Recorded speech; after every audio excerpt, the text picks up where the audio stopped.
Hi guys, welcome to Arpita Sharma classes. This is Ashish K. And today we're going to study about mastering modern Indian history. Okay? So guys, before we start the class, let's make a small announcement.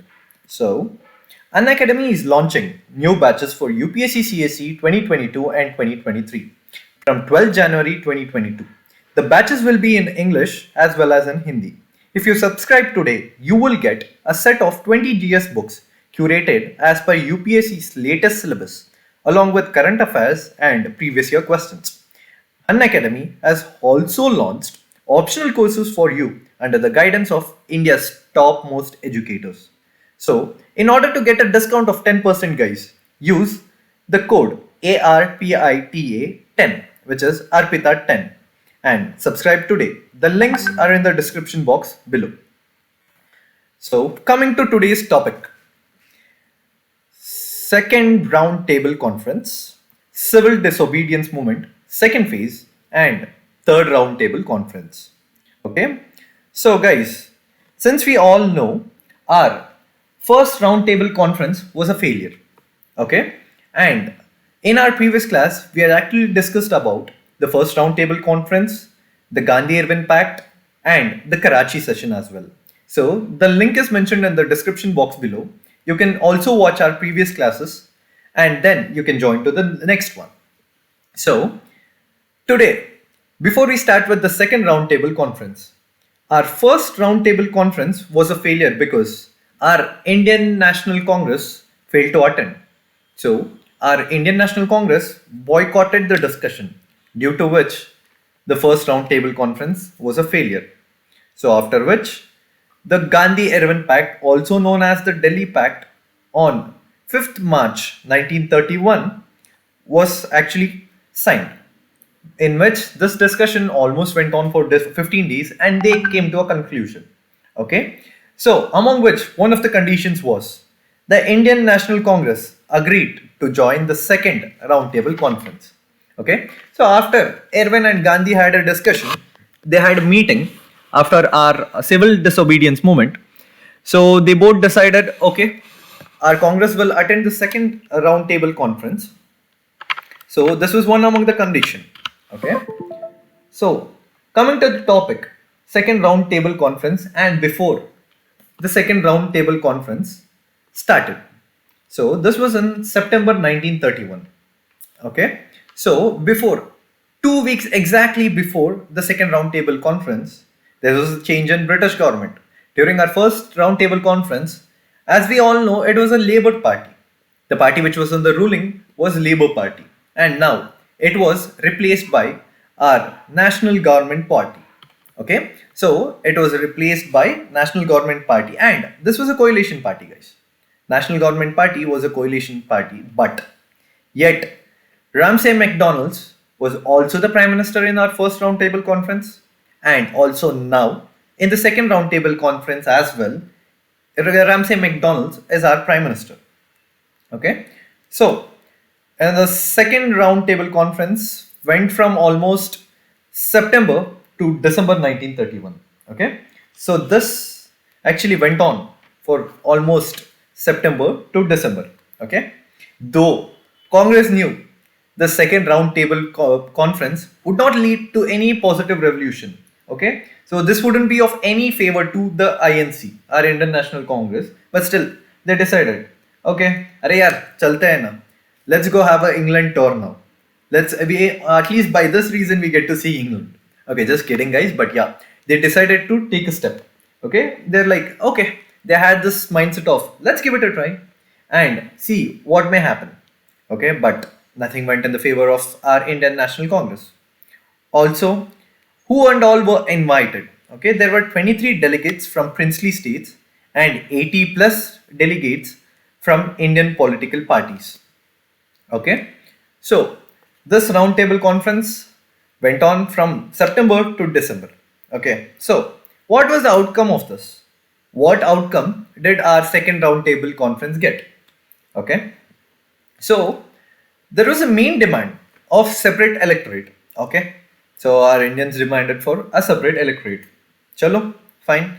And then there arose a difference between are the great Mahatma Gandhi and our B.R. Ambedkar sir. Okay, so Ambedkar suggested a separate electorate. Okay, Ambedkar suggested a separate electorate for the depressed classes, also known as the untouchables. Okay, but Gandhiji preached that we all belong to Hindus. So we all are considered under Hinduism. Let's have a separate electorate. So since there were differences in the second roundtable conference, so it was again considered as a failure. Okay, the second roundtable also was considered a failure. So after this, nothing went in favor of the Indian National Congress, due to which our Gandhi returned from the roundtable conference. So after all the efforts, after the Delhi Pact, our Indian National Congress was convinced to attend the second roundtable conference. What happened? Nothing went in favor of our INC. So it was just a vain going to England, attending the roundtable conference, and yet gaining nothing. Okay. So after this, our leaders lost hope on this roundtable conference and returned back. So Gandhiji returned from England on 28 December 1931. Okay, so mark this date, guys. So on 29th December, on 29th December, Gandhiji decided to resume our civil disobedience movement. So this is like part 2. Okay, not KGF part 2 but CDM part 2. Okay, so yeah, our Gandhiji decided, okay, why not give it a try? Let's start our CDM because these Britishers are nowhere gonna come to our track. Okay, but now kahani mein twist abhi milega. Okay, so once Gandhi returned, okay, and in order to, they wanted to put in their policies, put in their ideologies in the back end. Our Muslim League and the other parties actually hindered our objectives of Indian National Congress. So there was already a loop. I mean, there was already a loophole here. Okay, our strugglers, our fighters themselves did not have that coordination. Could be our Muslim League as well as the other parties in India.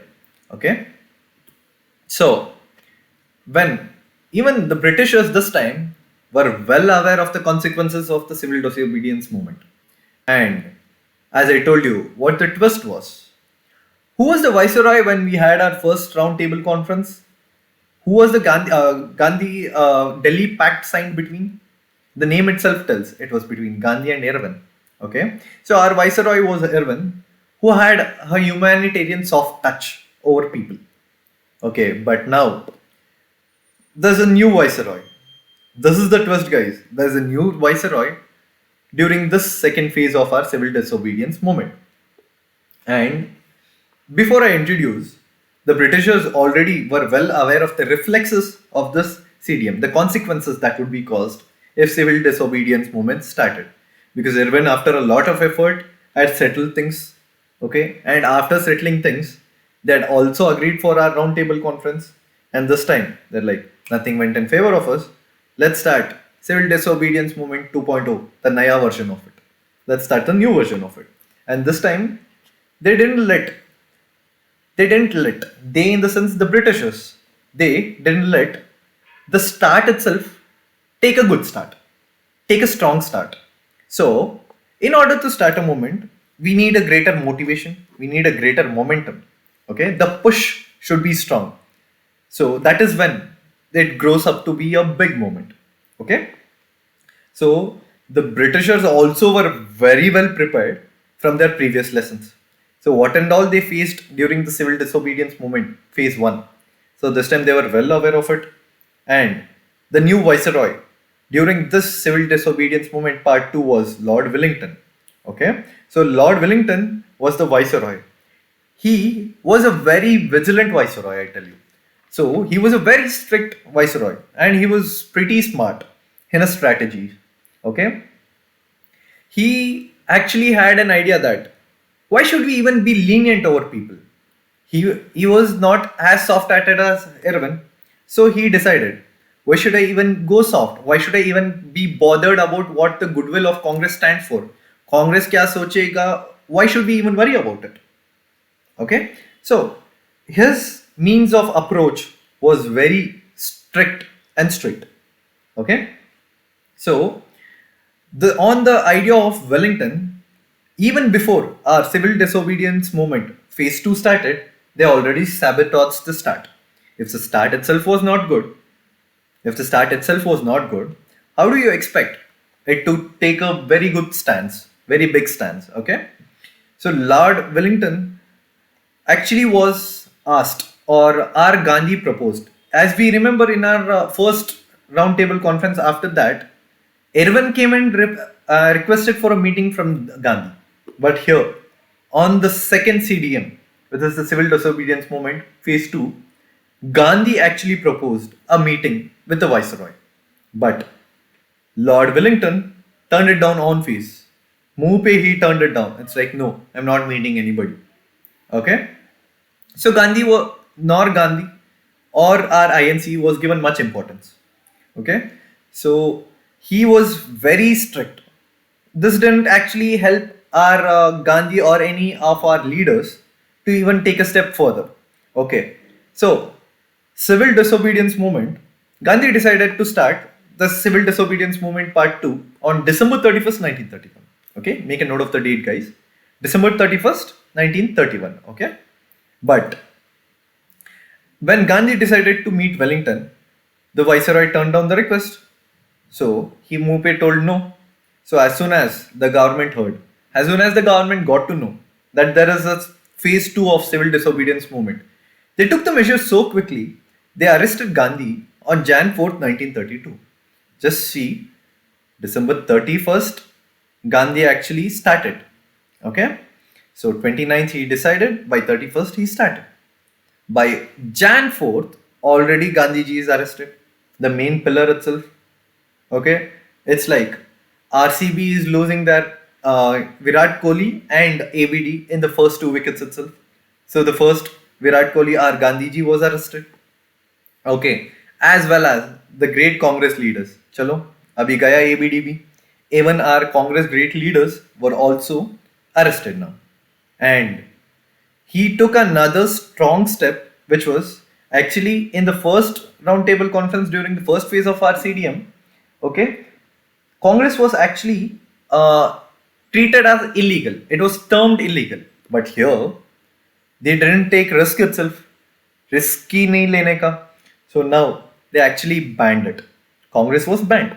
And we all know that press and print media, because of the press, they got to know how the atrocious British rule was actually published in the other Western countries. So now Wellington even took measures for this, and press and print media was put to pause. Okay, so when all the 5 batsmen are gone, when all the 5 aspects of civil disobedience movement to start, the initial momentum is only broken. So now this turned out to be a Katara Gadi. Okay, so the civil disobedience movement phase 2 was withdrawn by Gandhi. It was not taking a pace itself, it was not taking a pickup itself. So this ended even before it started. So as it started to bloom, as it started to prosper, it was already destroyed and had no time to pick up the pace. Okay, so jitna bhi koshish kiya. So how so much ever effort Gandhi and our Indian National Congress tried putting, it was a waste. Okay, now this is how our second phase of civil disobedience movement ended. And now after this, coming to the third roundtable conference. This was also held in the year 1932. And let's see. Arey yaar, again Ramsay is the prime minister. In all the very 3 roundtable conferences, Ramsay is the prime minister. Okay, it was chaired by Ramsay. Okay, also known by our keyword McDonald's. And Secretary of State. This time we have another new posting, which is Secretary of State. Let's see why the Secretary of State and Viceroy. There are 2 postings over here. Okay, let's see why this came in our further classes. So let's just for now know who is the Secretary of State, Sir Samuel Orr. Okay, and our Viceroy was Lord Wellington. Okay, and this time look at the strength of invitees, guys. There were only 46 delegates who attended this. Okay, so the third roundtable conference was attended by just 46 delegates. And Who are all those 46 delegates including? The depressed classes, one, okay, and this was led by our B.R. Ambedkar sir, okay, and next Muslim League, and this time in this Muslim League, Muhammad Ali Jinnah did not join the third round table conference, okay, and the Muslim League was represented by Aga Khan and Muhammad Iqbal, okay. So Muhammad Iqbal and Aga Khan attended the third roundtable conference. And next, the Indian woman was represented by Begum, okay, Begum Jahanard San, okay. And next, the liberals, as usual, was represented by Sapru, and the Anglo-Indians were actually represented by Henry Gidney, okay. And also here, our Indian National Congress as well as Gandhi did not attend. Rather than did not attend, could not attend. Okay. And also, guys, let's see the number of members attending the roundtable conference and the third one. Just compare it to the first and second one. The first one actually consisted of 90 delegates. Okay. It was 90 delegates. And now coming to the second one, it had 155 delegates. In the second one, it was 155 delegates. Okay. So 155 delegates also included our Indian National Congress leaders as well as our Gandhi. Okay. And again, coming back to the third, there was no Indian National Congress. No, there was Muhammad Ali Jinnah. Okay.